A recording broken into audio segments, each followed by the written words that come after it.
You were living for 9 months in the womb, and you already forgot about it. However, this was one of the most important experiences in your life, and it still affects you subconsciously. Your life did not start with the birth. At that time, you only appeared in the world. Before that, your whole world consisted solely of the womb. This forgotten world was paradise itself for you. You were living in complete happiness. All your desires were fulfilled so quickly that you were not even conscious of them. Your mom was eating, drinking, and even breathing instead of you. You were in complete security inside the womb. You did not have to worry about survival at all. You did not have a past or a future. You were living in the timeless now. You were in a perfect physical and emotional harmony with your mom, who meant the world to you back then. Then the time came for you to be born. However, from your perspective, this was not a birth, but a death. The world you had known so far ended abruptly. You had to leave behind all the comfort, safety, tenderness, and warmth. Your birth was the biggest shock in your life, from which you still have not recovered from. First, you were separated from the womb. Then they cut the umbilical cord. With this, the direct physical connection with your mother was also cut. But at least you could take a rest in her soft lap, and you could suck the warm milk. But later on, this state also ended. First, you had to breathe on your own, then drinking and eating was also up to you. Your safe home and the closeness of your mother still offered an alternative to the womb. However, when you had to start preschool, you were forced to leave both behind every day. And when your education was finished and you started working, your money supply was also cut, just like the umbilical cord before. The money represents safety and food, and you have to provide it for yourself now. The last connection, the emotional one with your mother, is broken when you first fall in love with a girl. Lastly, you minimize the connection with your mom when you move out from home. This cycle repeats itself when you make a new family with this girl, and she becomes pregnant with your child. This cycle is the play of unification and separation, one thing changing to its opposite. However far you get from your mother and from the womb, you will always want to go back. The life in the womb is the lost paradise itself. You lived those 9 months in perfect happiness and oneness, but when it passed, you were thrown out of heaven. You were thrown into duality, both physically and spiritually. Unconsciously, your whole life is about trying to return to the womb in one way or another. The Christian idea of paradise is compelling because you already experienced it. You want to be in this state on every level, physically, emotionally, and spiritually. Your cradle and your grave, your first and last resting place in this world, both represent the womb.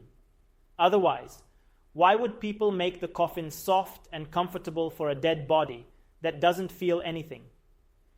From the cradle to the grave, you are searching for the womb. Your two biggest material assets are your home and your car. The safer and more comfortable they are, the better, because the more they remind you of the womb. You want your bed and chair to engulf you, to be soft and warm, almost to protect you. The more they remind you of the womb, the better will be your relaxation and sleep. Why?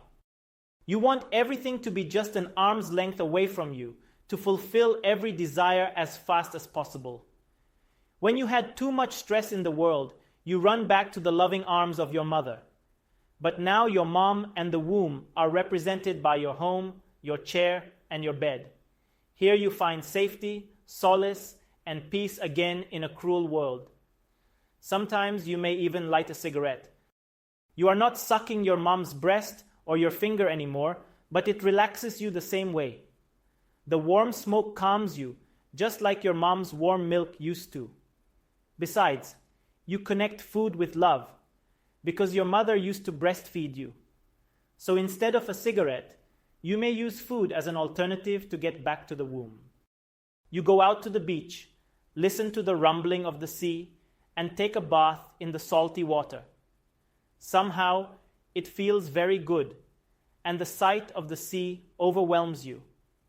If you do not have the opportunity to go to the beach, you take a bath in the tub instead. You feel like a child again, and it is not a coincidence. The ingredients of the sea and the amniotic fluid are the same. Besides, human evolution started in water, so the sea is our real home. What is even more amazing is that in the womb, every child goes through all the growth stages of evolution. First, you look like a single-cell organism, then like a fish, then like a monkey, and only, in the end, you start to look like a human baby. The rumbling of the sea is almost the same sound that you were listening to for 9 months, day and night. Besides the rumbling sound, there was also the rhythmic heartbeat of your mom. You started reacting to this drum-like sound with movement. That is why so many people love music and dancing and feel an automatic urge to move when they hear rhythmic sound. Throughout your whole life, you are getting farther and farther away from your mother's womb and closer to your own or to the womb of another woman. But the womb is the constant factor in the equation. The sexual act also symbolizes an urge to return to the womb. You are physically very close to the womb of your partner, and you are trying to get back through the same channel that you came out to this world.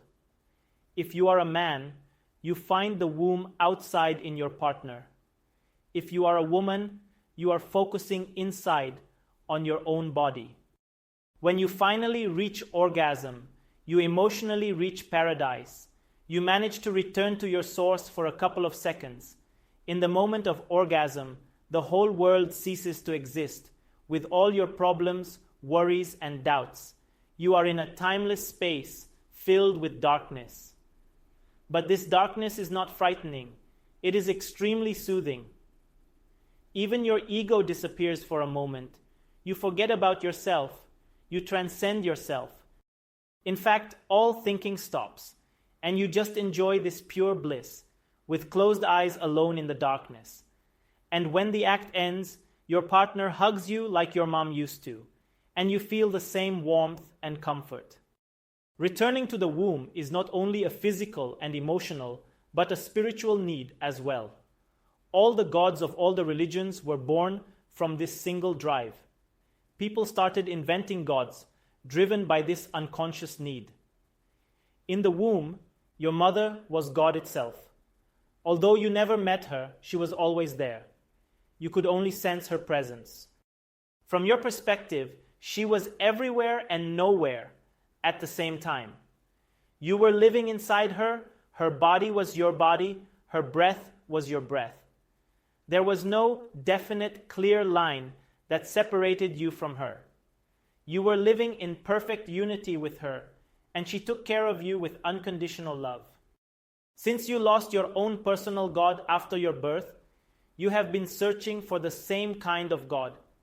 You are seeking one who will take care of you with unconditional love, just like your mother did.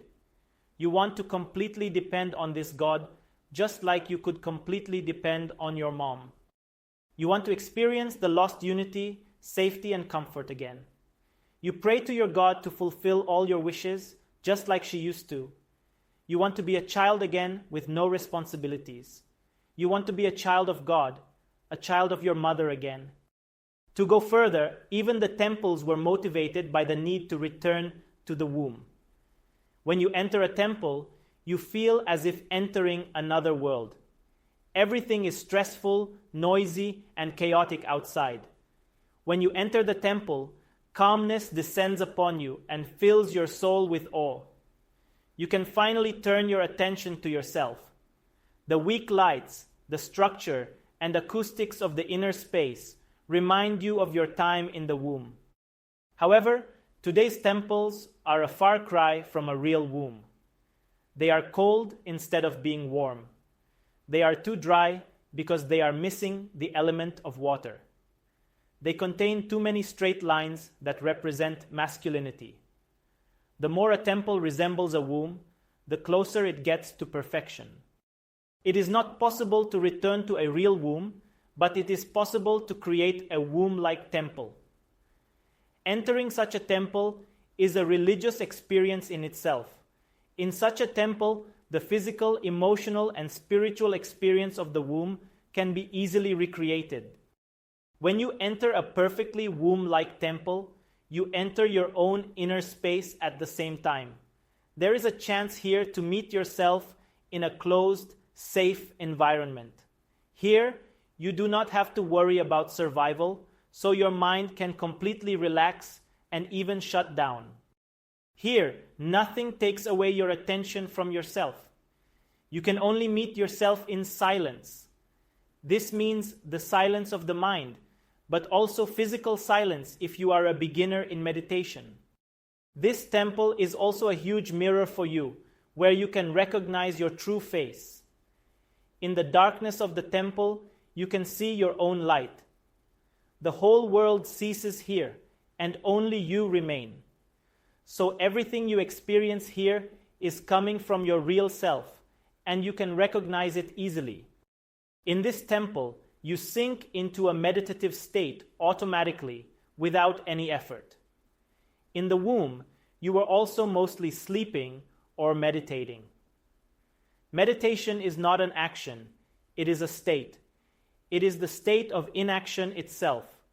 This state depends on the inner and outer circumstances of the meditator, especially in the beginning. For example, if you want to fall asleep, you need a comfortable bed, optimal temperature, silence, and darkness. But even if all these outer conditions are met, they are not worth anything if you are not sleepy inside. On the other hand, if you are very sleepy, you can fall asleep regardless of outer conditions. Inner and outer conditions strengthen each other in the creation of a state. If you want to fall asleep and you are trying to force it, you will definitely fail. Your mind gets tense and you cannot relax. Similar to sleep, meditation is also a state.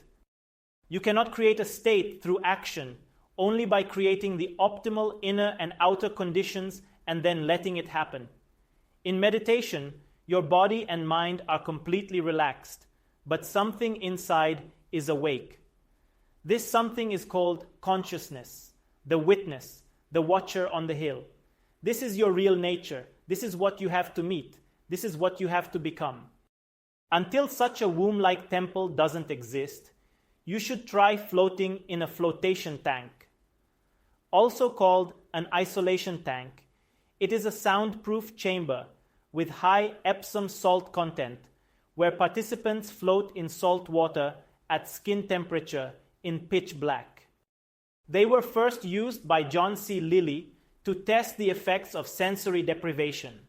Since then, a number of flotation centers opened up all around the globe where you can try this experience. After about 20 minutes in the tank, your mind will be completely cleared automatically, and you can relive the bliss of being in the womb again. It is a really magical experience and a way to effortless meditation. As you enter the tank nude and close the lid unto yourself, it feels like entering another world, a lost paradise, the depths of your subconscious. And when you come out, it feels like a rebirth. Even if you cannot try floating, it is very important to conquer the fear of darkness at this point. The fear of death is closely related to the fear of darkness. Humans were living in caves for millions of years, where their life was in constant danger. Any predator could lurk in the dark, attacking and killing them. The discovery of fire ended the direct threat, but the memory of millions of years of the fear of darkness got imprinted on the collective subconscious of humanity. If you can face and conquer it, you will be ready to face death too. Going alone inside a cave would be a perfect place to have this experience. Caves are powerful places. They are sheltering and threatening at the same time. They attract but also evoke fear. To enter them is to enter death and to enter the womb at the same time. Entering a cave means entering your own subconscious mind, where you have to face all your inner demons. Having the courage to face the fear of darkness and the fear of death enables you to face the ultimate reality. The word cave literally means hollow or empty space. Empty space is the ultimate reality of your being that you will find inside a cave and inside yourself. If you don't have the opportunity of entering a cave, at least do this exercise at home. In this case, it is recommended to use earplugs and to make sure that nobody will disturb you for an hour. Seeing is our most important sense because as humans, we use this most of the time. We interact with the world mostly through the channel of sight, and even when we think, fantasize, or dream, we see things. Even the word imagination comes from the word image. The subconscious mind also speaks to us mostly through images.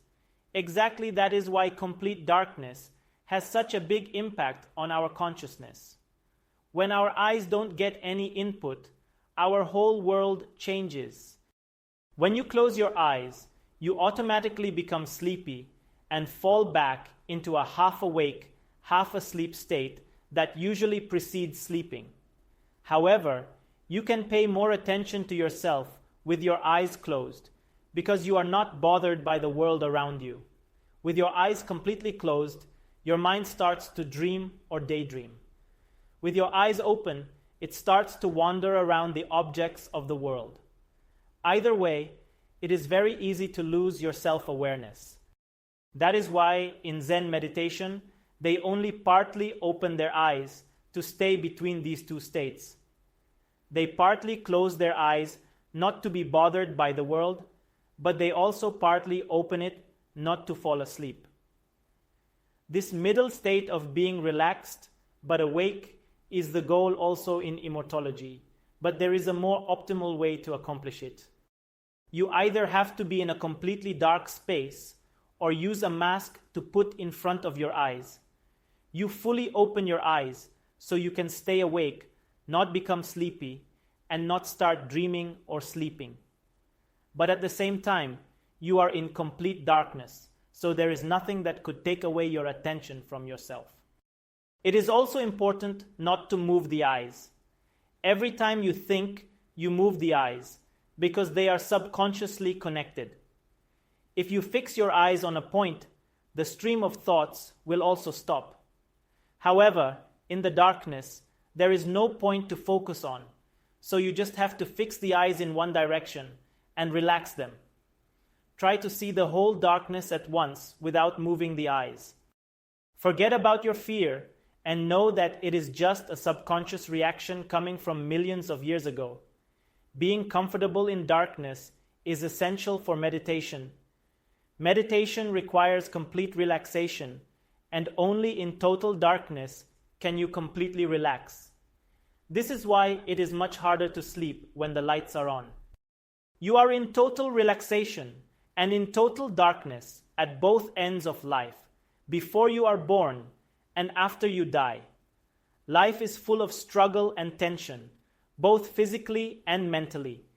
You can rest from the stress of the day in the relaxing darkness of the night. Darkness revitalizes you. It fills you up with new energy for the next day and for the next life. You are afraid of the dark and you associate it with death. But in fact, darkness is what keeps you alive because its passivity is rejuvenating. Activity drains life energy from you. Thus, you are constantly dying. Light is active, so it cannot be eternal. All fires die after a while, and even the sun and all other stars will cease to exist one day.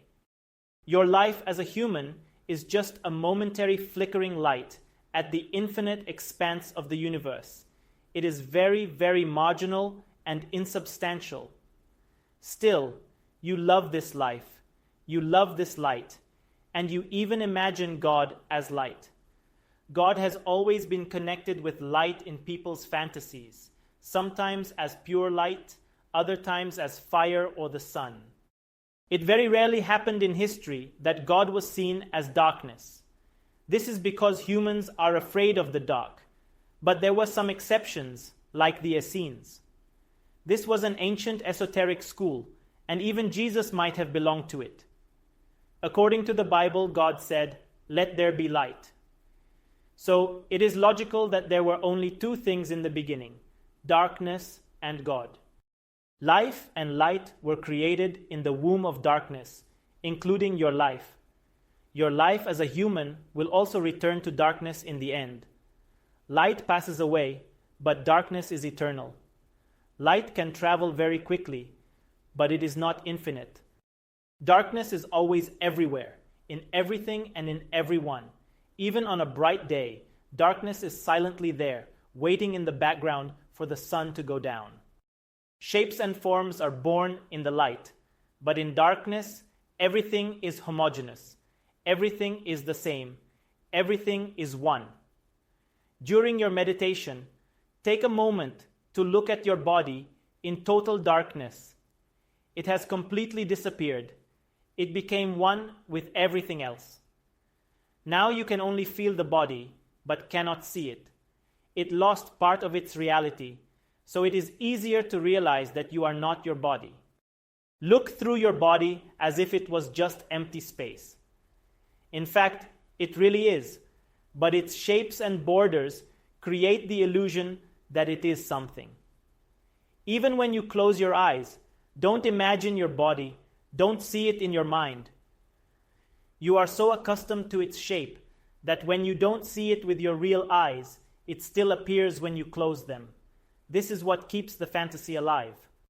So, when you close your eyes in the blackness, forget about your body completely. Just know that there is only blackness and nothing else. And you are in the middle of this blackness, but not as a body, but as pure consciousness. You are an infinitely small point in an infinitely large space. Or you may experience that you are the infinite blackness itself. To practice the darkness meditation, all your primitive fears must be eradicated first. In the beginning, just practice in your room where you feel safe. Even in a secure environment, the fear of darkness will arise. When you hear strange noises, your fantasy will start working, and you will imagine this and that.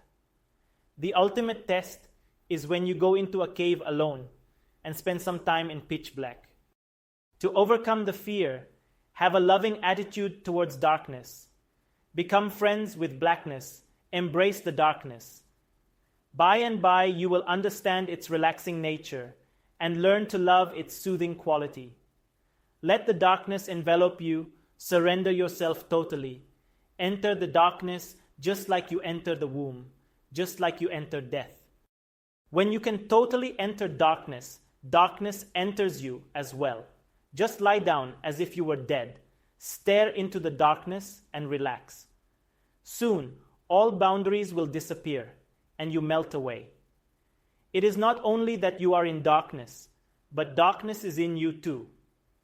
The separation between the inner and the outer fade away. When this happens, the difference between life and death also disappears. Darkness is the source of the universe. So when you enter it, you return to your own source.